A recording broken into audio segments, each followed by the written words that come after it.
জাতীয় থেকে আন্তর্জাতিক, প্রান্তিক, জনপদ থেকে নগর, চারপাশে কি ঘটছে এই মুহূর্তে সবকিছু নিয়ে আমাদের আয়োজন এখন চারদিক। আপনাদের সঙ্গে আছি আমি শামীমা রহমান শাম্মী। পাকিস্তানের লাহোরে ভারতীয় গোয়েন্দাদের একটি ড্রোন ভূপাতিত করার দাবি করেছে ইসলামাবাদ। অপারেশন সিন্দুরের পর টানা দ্বিতীয় দিনের মতো কাশ্মীরের নিয়ন্ত্রিত রেখায় দুই দেশের মধ্যে গোলাগুলির খবর পাওয়া গেছে।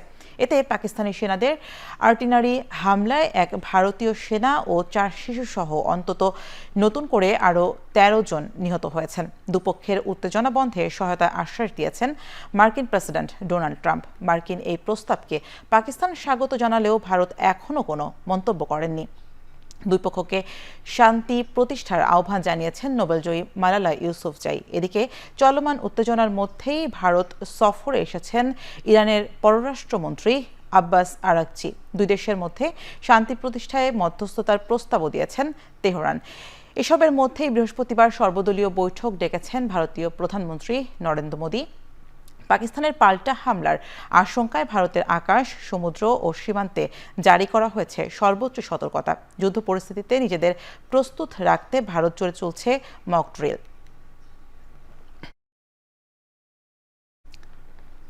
মৌলভীবাজার সীমান্তের বিভিন্ন পয়েন্ট দিয়ে এ পর্যন্ত 118 জনকে অনুপ্রবেশের খবর পাওয়া গেছে। এর মধ্যে বিজিবির হাতে আটক রয়েছে 73 জন। এ ঘটনার পর বিজিবির পক্ষ থেকে জোরদার করা হয়েছে সীমান্তের নিরাপত্তা ব্যবস্থা। সীমান্ত দিয়ে ভারত থেকে বাংলাদেশের অনুপ্রবেশের চেষ্টা করছে শতাধিক মানুষ। বুধবার সকালে এই খবর ছড়িয়ে পড়লে নড়ে চড়ে বসে বিজিবি। ইতিমধ্যে ধলই সীমান্ত দিয়ে নারী পুরুষ সহ 15 জন, পাল্লাতল ও লাতু সীমান্ত থেকে 58 জনকে আটক করা হয়েছে। কুলাউড়ার মরিচছড়া সীমান্ত দিয়ে আরও 30 জন অনুপ্রবেশ করেছে বলে খবর মিলেছে, যাদের অনেকেই ছড়িয়ে পড়েছে বিভিন্ন এলাকায়। এখনও কোনো খোঁজ পাওয়া যায়নি তাদের। বিজিবি জানিয়েছে অবৈধ অনুপ্রবেশ ঠেকাতে সীমান্তে অতিরিক্ত জনবল মোতায়েন ও তল্লাশি চৌকি বসিয়ে নিরাপত্তা জোরদার করা হয়েছে।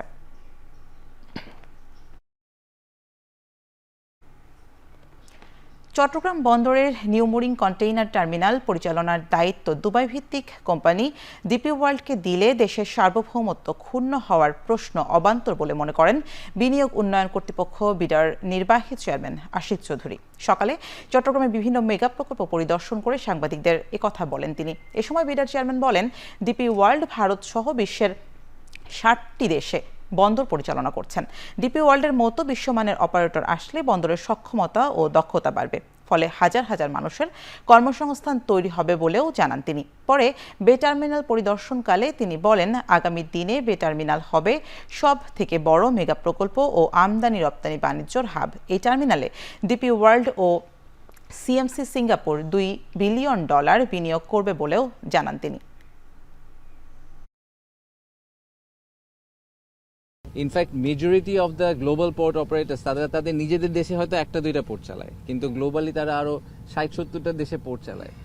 তো কারোই সিকিউরিটি কনসার্ন হয় না, আমাদেরই খালি সিকিউরিটি কনসার্ন হয়ে যায়। এটা দ্যাটস আনফর্চুনেট। আমার মনে হয় যে I have a lot of trust in Bangladesh navy. আমি শিওর যে ওনারা জানেন যে ওনাদের আমাদের যে নেভাল সিকিউরিটি বলেন বা মেরিটাইম সিকিউরিটি, ওটা কিভাবে ওনাদেরকে হ্যান্ডেল করতে হবে। ওনারা তো আমাদের সমুদ্র পাহারা দিচ্ছেন এবং খুব ভালোভাবেই দিচ্ছেন এবং খুবই লিমিটেড নাম্বার অফ ভেসেলস দিয়ে করছেন।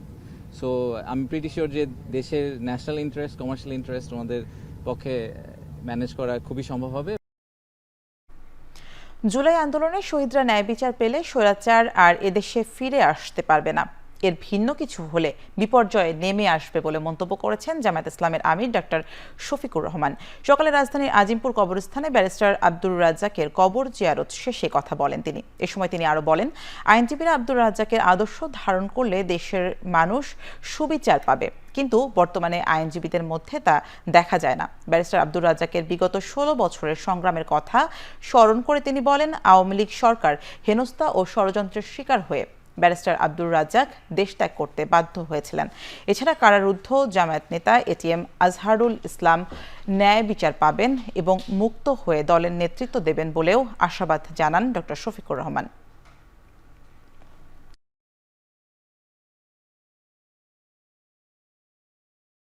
এই যে 24-এর আন্দোলনে যারা শহীদ হলো, যারা পঙ্গু আহত হলো, তারা যেন ন্যায় বিচারটা পায়। এই ন্যায় বিচার যদি নিশ্চিত হয়, তাহলে আগামীতে কোনো জালিমের জন্ম এই দেশে হবে না। কিন্তু যদি ন্যায় বিচার নিশ্চিত না হয় তাইলে দফায় দফায় জালিম আরো ভয়ঙ্কর রূপ ধারণ করে জাতির সামনে আসবে। আমরা প্রত্যাশা করি যে তিনি ন্যায় বিচার পাবেন ইনশাআল্লাহ, এবং তিনি আমাদের বুকে ফিরে আসবেন এবং তিনি এদেশে ফিরে এসে ইসলামী আন্দোলনের নেতৃত্ব দিবেন ইনশাআল্লাহ। ৭১ মানবতা বিরোধী অপরাধে মৃত্যুদণ্ডপ্রাপ্ত জামায়াত নেতা এটিএম আজহার খালাস চেয়ে করা আবেদন শুনানি শেষ। ২৭ মে রায়ের দিন ধার্য করেছে আপিল বিভাগ। প্রধান বিচারপতি সৈয়দ রেফাত আহমেদের নেতৃত্বে ৭ বিচারপতির পূর্ণাঙ্গ বেঞ্চে শুনানি শেষে রায়ের দিন ধার্য করা হয়। শুনানিতে আসামি পক্ষের দাবি করেন জামায়াতের আমির মতিউর রহমান নিজামী এবং বিএনপি নেতা সালাউদ্দিন কাদের চৌধুরী সহ ৭১ এর মানবতা বিরোধী অপরাধে ফাঁসি হওয়া সবাই বিচারের নামে সংঘবদ্ধ অবিচারের শিকার হয়েছেন। আর শুনানিতে রাষ্ট্রপক্ষ ও প্রসিকিউটর জানান, বিগত সরকারের সময় ট্রাইব্যুনাল আইনের অপপ্রয়োগ করা হয়েছে।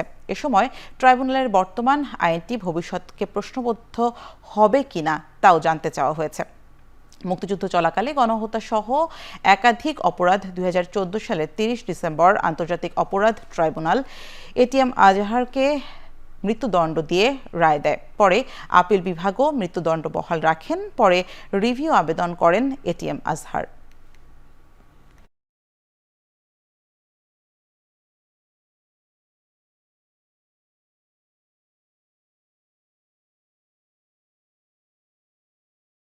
যে জনাব এটিএম আজহারুল ইসলাম সহ সকলেই সিন্ডিকেটেড ইনজাস্টিসের শিকার হয়েছেন, অবিচারের শিকার হয়েছেন।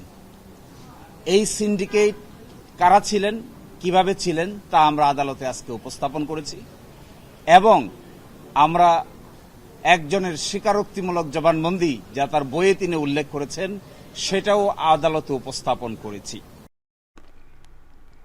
পিলখানা হত্যাকাণ্ডের বিস্ফোরক আইনের মামলায় প্রায় ৩০০ আসামির জামিনের শুনানি ও সাক্ষ্য গ্রহণ চলছে। এই মুহূর্তে কেরানীগঞ্জ কারাগারের অস্থায়ী আদালত থেকে যুক্ত হচ্ছেন সহকর্মী রাব্বি হোসেন। রাব্বি, বিস্ফোরক আইনের মামলার আসামিদের জামিন শুনানি এর আগেও কয়েক দফায় পিছিয়েছে। আজ জামিনের আদেশ হতে পারে কিনা এ বিষয়ে জানাবেন। সাম্মী, পিলখানা হত্যাকাণ্ডের বিস্ফোরক আইনের মামলার যে জামিন শুনানি সেটি এর আগেও কয়েক দফায় পিছিয়েছে, ৩ দফায় পিছিয়েছে। আজকেও প্রায় ৩০০ আসামির জামিনের বিষয়ে আদেশের দিনটি ধার্য রয়েছে। তবে এখন সাক্ষ্য গ্রহণ চলছে। এই পিলখানা হত্যাকাণ্ডের বিস্ফোরক আইনের মামলায় আজকে একজন সাক্ষ্য দিচ্ছেন মেজর অবসরপ্রাপ্ত জাহিদি আহসান হাবিব। তিনি ওই সময় এই দরবার হলে উপস্থিত ছিলেন যখন ২০০৯ সালে ২৫ ফেব্রুয়ারি পিলখানার দরবার হলে যে নৃশংস হত্যাকাণ্ড হয়েছে সেই ঘটনায় তিনি উপস্থিত ছিলেন। তিনি আজকে মূলত সাক্ষ্য দিচ্ছেন এবং এই সাক্ষ্য দেওয়ার সময় আসলে তিনি বলেছেন যে সেই নৃশংস যে বর্ণনা সেটি আদালতের কাছে তিনি তুলে ধরেছেন, সেখানে দরবার হলে যা যা ঘটেছে। তিনি মূলত কয়েকটি কথা স্পষ্ট করে বলেছেন। যখন এই নৃশংস হত্যাকাণ্ড চলছিল তখন তিনি মেজর এই অবসরপ্রাপ্ত জাহিদি তিনি তখন সাবেক প্রধানমন্ত্রী শেখ হাসিনা নিরাপত্তা উপদেষ্টা তারেক আহমেদ সিদ্দিকীকে ফোন দিয়েছিলেন এবং তিনি মূলত তারপর মেজর যে শাকিল আহমেদ তাকেও ফোনটি ধরিয়ে দিয়েছিলেন। তিনি তখন এই বিষয়টি জানতেন, এই বিষয়টি তিনি আদালতের কাছে বলেছেন। তখন তিনি কোনোভাবেই তাদের সঙ্গে যোগাযোগ করেননি। এই কিছু কিছু বিষয় তিনি স্পষ্ট করে আজকে আদালতের কাছে সাক্ষ্য দিচ্ছেন। তবে এই মামলায় এখন পর্যন্ত ২৮৭ জন সাক্ষ্য দিয়েছেন। এই মামলাটি দীর্ঘদিন ধরে ঝুলে আছে, প্রায় ১৬ বছর ধরে এই মামলার যারা আসামি রয়েছে।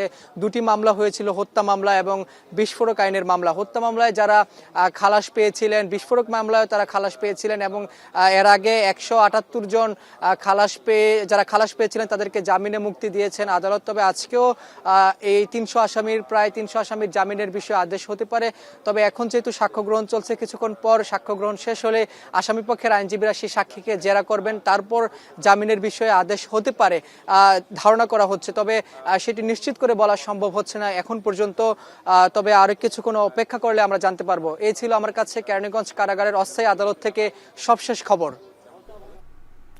পিলখানা হত্যাকাণ্ডের বিস্ফোরক আইনের মামলার শুনানি ও সাক্ষ্য গ্রহণ চলছিল, বিষয়ে আমাদেরকে জানাচ্ছিলেন সহকর্মী রাব্বি হোসেন। আওয়ামী লীগ করে যারা আওয়ামী লীগের দুর্নীতি অনিয়মের বিরুদ্ধে সরব ছিলেন তারাও বিএনপির সদস্য হতে পারবেন বলে জানিয়েছেন বিএনপির সিনিয়র যুগ্ম মহাসচিব রুহুল কবির রিজভী। বৃহস্পতিবার দুপুরে বিএনপির কেন্দ্রীয় কার্যালয়ে এক সংবাদ সম্মেলনে একথা বলেন তিনি। আওয়ামী লীগের আমলেও যারা হয়তো একসময় আওয়ামী লীগ করতেন, কিন্তু আওয়ামী লীগের এই দুঃশাসন, আওয়ামী লীগের বর্বরচিত কর্মকাণ্ড, লুটপাট, টাকা পাচার এটাকে পছন্দ করেনি, তারা আগেই আওয়ামী লীগ থেকে সরে গেছেন, তারা আসতে পারবে না। এই ক্ষেত্রে কোনো ক্রাইটেরিয়া নাই তিনি আমাদের যে আদর্শ সেটা বিশ্বাস করেন কিনা। 20 টাকা দিয়ে যে রসিদটা পূরণ করতে হয়, এর সাথে এবারে থাকবে যেটা বললেন পদ্ধতিটা, এবারের পদ্ধতিটা একটা আবেদনপত্র থাকবে। কেন্দ্র ঘোষিত কর্মসূচির অংশ হিসেবে অনির্দিষ্টকালের জন্য কমপ্লিট শাটডাউন কর্মসূচি পালন করছেন বরিশাল নার্সিং কলেজের শিক্ষার্থীরা। তৃতীয় দিনের মতো কলেজের গেট বন্ধ করে অবস্থান কর্মসূচি ও বিক্ষোভে অংশ নেন শিক্ষার্থীরা। শিক্ষক নিয়োগ সহ 6 দফা দাবি সমন্বয় করে 4 দফা দাবিতে এই কর্মসূচি পালন করছেন তারা।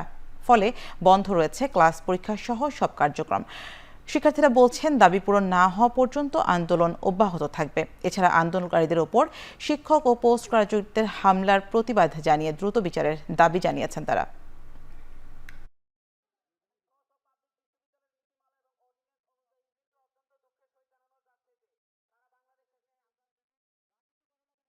আমি প্রথমে যে জিনিসটা একটু ক্লিয়ার করতে চাই, আমরা এই কথাটা আগেও বলছি, আমরা জিনিসটা এখনো ক্লিয়ার করতে চাই। ঢাকা ইউনিভার্সিটি অন্তর্ভুক্ত নার্সিং কলেজগুলোর সাথে সম্মতি প্রকাশ করে আমরা আমাদের দাবি আদায়ের লক্ষ্যে মাঠে নামছিলাম। আমাদের দাবি ছিল ইউজিসি নীতিমালা কর্তৃক যেভাবে মেধার ভিত্তিতে শিক্ষক নিয়োগ দেওয়া হবে, আমরা ওইভাবে আমাদের মেধার ভিত্তিতে শিক্ষক নিয়োগ চাইছিলাম। আমাদের যে ভাই বোনদের উপর হামলা চালানো হয়েছে শিক্ষক কর্তৃক এবং পোস্ট বেসিক কর্তৃক, সেই হামলার ন্যায় বিচার চাইতে। তাদের বিচার না হওয়া পর্যন্ত তাদের জায়গা আমাদের বরিশাল নার্সিং কলেজে হবে না।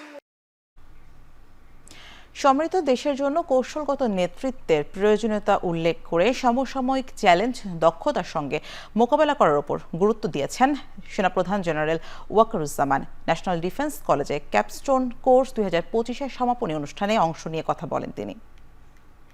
Geographical challenges that we are having, you can well imagine where we are located and where are the vulnerabilities that we have, what we need to increase, what we need to do. Thereby you suggest government, but I'm not very sure that government is taking those recommendations or not. I'm sure that we have to find out a ways and means that whatever that things are coming out that reaches to the government, and of course in their policy making they take due cognizance of it. নারী কমিশনের সুপারিশ প্রত্যাখ্যান ও নতুন করে commission গঠনের প্রস্তাব দিয়েছেন সম্মিলিত নারী প্রয়াসের সদস্যরা। বৃহস্পতিবার জাতীয় প্রেস ক্লাবের সামনে মানববন্ধনে এই প্রস্তাব তুলে ধরা হয়। এ সময় 90% মুসলিমের দেশে নারী কমিশন গঠনের সময় কেন কোনো মুসলিম স্কলার রাখা হয়নি সে বিষয়ে প্রশ্ন তোলেন বক্তারা। এছাড়াও তারা বলেন এই কমিশন শুধুমাত্র একটি শ্রেণীর নারীদের প্রতিনিধিত্ব করে, তাই এটি কোনোভাবেই গ্রহণযোগ্য নয়। এছাড়া যৌনকর্মীদের পুনর্বাসনের সুযোগ কোরআন বিরোধী উল্লেখ করে এই সুপারিশ বাতিলের দাবি করেন তারা। নারী কমিশন যে সুপারিশ মালা দিয়েছে তার মধ্যে আমি অস্বীকার করব না, বেশ কিছু সুপারিশ আছে বেশ গ্রহণযোগ্য এবং নারীদের বান্ধব, কিন্তু তারা যে কাজটা করেছেন ছোট ছোট নারী বান্ধব এগুলোর সুপারিশগুলোর মাঝখানে এমন সব গর্হিত বা ধৃষ্টতার আচরণ দেখিয়েছেন যেটা কোরআনের সাথে বা আল্লাহর সাথে শিরক করার মতো। ধর্মীয় ও পারিবারিক মূল্যবোধ বজায় রেখে সংস্কার করা হোক। ধর্মবিদ, সমাজবিদ ও অভিজ্ঞদের মতামত নিয়ে নীতি নির্ধারণ করা হোক। চাঞ্চল্যকর রমনা বটমূলে বোমা হামলা মামলায় 14 আসামির ডেথ রেফারেন্স ও জেল আপিলের রায় পড়া শুরু করেছেন হাইকোর্ট। তবে আজ রায় ঘোষণা শেষ করা হবে না, আগামী মঙ্গলবার রায় ঘোষণা করবেন হাইকোর্ট। বেলা 11টা 20 বিচারপতি মোস্তফা জামান ইসলাম ও বিচারপতি নাসরিন আক্তারের হাইকোর্ট বেঞ্চ রায় পড়া শুরু করেন। আদালত বলেন, রায় মামলার সাক্ষীদের বক্তব্য পাঠ শেষে সাজার অংশ পরবর্তীতে ঘোষণা করা হবে। এর আগে 30 এপ্রিল বহুল আলোচিত 2001 সালের রমনা বটমূলে বর্ষবরণ অনুষ্ঠানে বোমা হামলা মামলায় মৃত্যুদণ্ডপ্রাপ্ত আসামিদের ডেথ রেফারেন্স ও আপিলের রায়ের জন্য 8 মে দিন ধার্য করেন হাইকোর্ট। গত 18 ফেব্রুয়ারি রমনা বটমূলে বর্ষবরণ অনুষ্ঠানে বোমা হামলা মামলায় মৃত্যুদণ্ডপ্রাপ্ত আসামিদের ডেথ রেফারেন্স ও আপিলের রায়ের ওপর শুনানি শেষ হয়। 2014 সালের 30 জুন বিচারক আদালত হাক্কাতুর জিহাদের মুফতি হান্নান সহ 8 সদস্যকে মৃত্যুদণ্ড ও 6 আসামিকে যাবজ্জীবন কারাদণ্ড দেন। রমনার বটমূলে বোমা হামলায় 10 জন নিহত হন, আহত হন, পঙ্গুত্ব বরণ করেন অনেকেই। পোপ নির্বাচনের প্রথম দফার ভোটের পর সিস্টাইন চ্যাপেলের চিমনি দিয়ে বের হয়েছে কালো ধোঁয়া, অর্থাৎ নতুন পোপ নির্বাচিত হয়নি। আজ দ্বিতীয় দফায় আবারও ভোটাভুটি হচ্ছে। এ দফায় কালো ধোঁয়া বের হলে ফের চলবে ভোট গ্রহণ। সেন্ট পিটার্স ব্যাসিলিয়ার প্রার্থনা অনুষ্ঠানের মধ্য দিয়ে পোপ নির্বাচনের আনুষ্ঠানিকতা শুরু হয় বুধবার। নতুন পোপ নির্বাচনে এবার ভ্যাটিকানে জড়ো হয়েছেন হাজারো মানুষ। সিস্টাইন চ্যাপেলে প্রবেশের করার পর তাই এবার ব্যতিক্রম হয়নি। উপস্থিতি কার্ডিনালদের 3 ভাগের 2 ভাগ সমর্থন পেলেই নির্বাচিত হবেন নতুন পোপ। চিমনি দিয়ে বের হবে সাদা ধোঁয়া।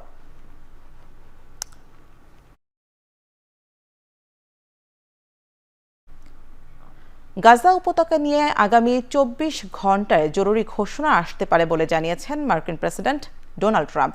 কাতার, মিশর আর যুক্তরাষ্ট্রে হামাস আর ইসরায়েলের মধ্যে যুদ্ধবিরতির চেষ্টা করলেও তা ভেস্তে যাচ্ছে বারবার।